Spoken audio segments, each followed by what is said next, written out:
வணக்கம் ஃப்ரெண்ட்ஸ், வாங்க இன்றைக்கி சூப்பரான சேலம் கார தோசை செய்யலாம். எப்படின்னு பார்த்தீங்கன்னா, தோசையை ஊற்றிட்டு நார்மல் தோசையை மேலே பொடி பொடியாக வெட்டின தக்காளியை எடுத்து தூவி விட்டுக்குங்க. கூட அரைச்சி பெரிய வெங்காயத்தை பொடி பொடியாக நறுக்கி அதையும் சேர்த்திக்குங்க. அப்புறம் பச்சை மிளகாயை பொடி பொடியாக நறுக்கி அதையும் சேர்த்திக்குங்க. கருவேப்பிலை அதையும் பொடி பொடியாக நறுக்கி சேர்த்திக்குங்க. பெப்பர் ஒரு 2 பிஞ்ச் எடுத்து அப்படியே மேலே அலையக்க தூவி விட்டுக்குங்க. அதுக்கப்புறம் மிளகாய்த்தூள் எடுத்து அதையும் தூவி விட்டுக்குங்க. ஃபைனலாக கொத்தமல்லி தழை தூவி இந்த மாதிரி அமுத்தி விடுங்க. நல்லா வேகட்டும் ஒரு 2 மினிட்ஸு. அதுக்கப்புறம் அப்படியே அலேக்க எடுத்து திருப்பி போடுங்க.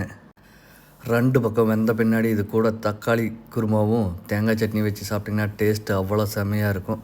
இந்த வீடியோ பிடிச்சிருந்துச்சின்னா சப்ஸ்கிரைப் பண்ணுங்கள், லைக் பண்ணுங்கள், கமெண்ட் பண்ணுங்கள், உங்கள் ஃப்ரெண்ட்ஸுக்கும் ஷேர் பண்ணுங்கள்.